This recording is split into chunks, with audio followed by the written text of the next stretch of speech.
প্রতিদিনই তো দুটো শাক ভাত খাওয়াও মা, আজ তাও এখনো রান্না হয়নি। এসব আর সহ্য হয় না জানো তো। খাওয়াতে পড়াতে পারবে না যখন, তখন জন্ম দিয়েছিলে কেন আমাদের? কলেজ থেকে ফিরে ভাত না পেয়ে বেশ রাগ দেখিয়ে কথাটা বলল ঈশান। ছেলের এমন কথা শুনে চোখে জল চলে আসলো মায়ের। আঁচলে চোখ মুছতে মুছতে বলল, তোর মতো সন্তান জন্ম দেওয়াটাই ছিল আমার সব থেকে বড় ভুল। দেখ, তোর বাবার গায়ে জ্বর, আজ কাজে যাইতে পারেনি লোকটা, ঘরে চাল নাই, সেসব খবর তুই রাখিস? বাবার যে জ্বর, বাবা বিছানায় শুয়ে কাতরাচ্ছে, সে খবর ছেলে জানেই না।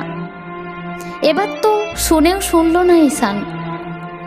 বাবা এটা দিচ্ছে না, ওটা দিচ্ছে না, এই নিয়ে তার অভিযোগের কমতি নেই। এতক্ষণ তো মায়ের সাথে রাগ ঝেড়ে ঘরের দরজায় একখানা ধাক্কা দিয়ে বাইরে চলে গেল ছেলেটা। পাশের ঘরেই শুয়েছিলেন ঈশানের বাবা। মা ছেলের তর্ক বিতর্ক শুনে উঠে আসলেন তিনি। জোরে কাঁদছে লোকটা। ওষুধ আনার জন্য কিছু টাকা হাতে রেখেছিলেন তিনি। ঘরে চান নেই শুনে টাকাগুলো স্ত্রীর হাতে দিয়ে বলল, ঘরে চান নাই সেটা তুমি আমাকে আগে বলবো না? এই নাও, এটা দিয়ে চান নিয়ে আসো, যাও তাড়াতাড়ি ভাত রান্না করে ছেলে মেয়েকে দিয়ে তুমিও খাও। ঈশানের মা কাঁদো কাঁদো চোখে বলল, না না, এই টাকা আমি নিতে পারবো না ঈশানের বাবা। আপনার শরীর সুবিধার না, আপনি আগে ডাক্তার দেখিয়ে আসেন। আমরা একবেলা না খেয়ে থাকলে কিচ্ছু হবে না। ঈশানের বাবা বলল, এটা কোনো কথা বললা তুমি? আমার ছেলে মেয়ে না খেয়ে থাকবে আর আমি এই টাকা দিয়ে ওষুধ কিনে খাবো, তুমি ভাবছো কি করে? আমি একদম ঠিক আছি, তুমি চিন্তা করো না, একটু জলপট্টি দিলেই জ্বর চলে যাবে। তুমি তাড়াতাড়ি যাও, তাড়াতাড়ি গিয়ে দোকান থেকে চান নিয়ে আসো, ছেলে মেয়েগুলোর খিদে পেয়েছে। অজ্ঞতা ওনাকে যেতেই হলো। ঈশানের বাবার কপালে চিন্তার ভাঁজ। মেয়েটার বিয়ে সামনের মাসে, কত টাকার কাজ। বাবা হাড় কাঁপানো জ্বরকে উপেক্ষা করে চলে গেল কাজে। দুদিন পর মেয়ের বিয়ে। ছেলে পক্ষকে দিতে হবে 50,000 টাকার যৌতুক। নিজের সমস্ত পুঁজি সাথে বড়সড় একটা ঋণ নিয়ে সেই টাকা জোগাড় করেছেন ঈশানের বাবা। আজ বিয়ের কেনাকাটা করার জন্য টাকা নিতে গিয়ে দেখলেন কোথাও টাকা নেই।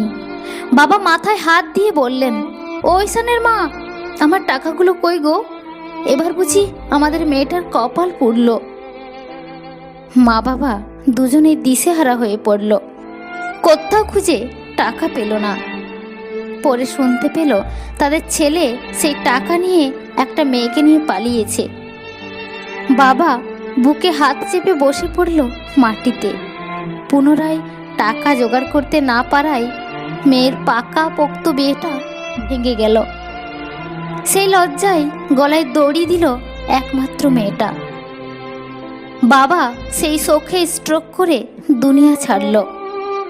স্বামী কন্যাহারা হলো একজন নারী, অথচ ছেলে জানলই না।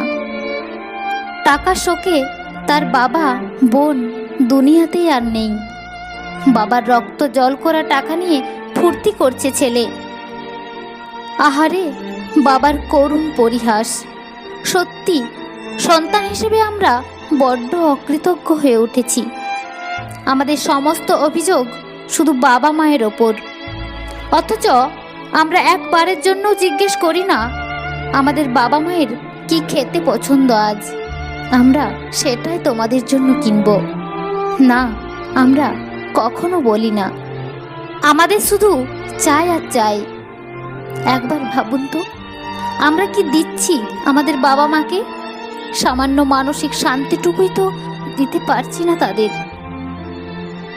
বর্তমান জেনারেশনের কিছু ছেলে মেয়ের দিকে তাকালেই দেখা যায় তাদের জন্ম দিয়েই যেন বড় পাপ করে ফেলেছে তাদের বাবা মা।